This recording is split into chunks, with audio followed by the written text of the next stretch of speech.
The magical high-speed rail line. Yeah, magic. It's magic. All right. I thought this prime minister was finished. Thought he was gone. And yet, here we are, signing a contract for a magical high-speed rail line that will never, ever happen, except that we're going to spend $3.9 billion on mainly Quebec companies to study it and work up the plans that will never, ever be built. Look, you might say, what the heck? What's this mortgage broker think he knows anything about high-speed rail? Well, I don't. I'm a mortgage broker. I don't build railways. But strangely, I have friends who are experts on this. And we've talked about it before because I like the idea. I'd love to get to Montreal on a train. I love Montreal. I love Quebec City. I'd love to get there on a train in an hour and a half, 2 hours, because it's crazy. The drive is terrible, and Pearson's nuts for the flights. I mean, you'll spend 7 hours with Pearson, for the love of God, okay? By the time you get in, out, luggage, lost luggage, whatever the hell look, I would love the idea. I love the idea that I could get to Montreal very quickly by train. It would be great. Fantastic. Train's always on time, going to be on time. All great. So I've talked to my friends about it who are actually experts, who not just experts, they're not engineers. They're actually policy experts. They are people who also work with the railways, okay? The one guy does both. Deep government policy expert who also works with railways. And his point that he made to me is, Ron, does any Commonwealth country have high-speed rail? Any of them? Is there high-speed rail in the US? Is there high-speed rail in Britain? Is there high-speed rail in Australia? Is there high-speed rail in any of those common law countries? So countries that have the same kind of constitutional law? The answer is no, hell no, okay? No. In the United States of America, they have 80 kilometers. That's like 40 miles or something. That's all the high-speed rail they have in the whole country. Yeah, the whole country. The United States is the most economic powerhouse of the world. Why? Because it's hopeless. Because we have old railways in all those countries. Like all those countries had rail for a long time, for 100 more. There's the reason there is a Canada is the railroad. That's why we exist, for God's sakes.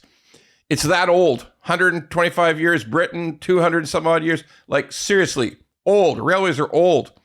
And there's now cities and towns built up around them. So if you want to do high-speed rail in these countries, number one, you can't use the existing rail lines or even the existing rights of way. You cannot. They're all clogged up with cities and towns that were built along the railroads, okay? Everywhere, all these countries. The United States has tried to do high-speed rail in the most obvious place in the world, San Francisco, LA. Yeah, most obvious place for high-speed rail you could ever dream of, total failure. Billions of dollars invested in research and planning, billions and billions, just like us. Nothing. It's never going to get built. They gave up. It's over. And they try to bring it back once in a while. There is hardly a single mile, a kilometer of high-speed rail in Britain because it's hopeless. You can't use the same rights of way. Okay, so let's do it all new. Let's find all fresh rights of way. Let's go from Quebec City to Toronto, which I would love. I would love to go to Quebec City on a long weekend. The food is fantastic. The place is great. I love it. It's crazy. You have to get completely new right of way. Now, in common law countries, you have all kinds of constitutional guarantees about expropriation, about seizing properties, about there's like 100,000 lawsuits that could happen to take all this rail line, 300 kilometers an hour. Great. That's great. But to get that whole new fresh right of way rail line is a swamp of lawsuits that, by the way, it's supposed to be 40 billion, which is a ridiculous joke. But wouldn't you actually need to pay the Aboriginal peoples that you would run into along the way 20 billion just for the right of way? Like, wouldn't you really have to? I mean, wouldn't it just even be reasonable to expect massive amounts of money for everybody who needs to? Look, let me give you the simple truth of this thing.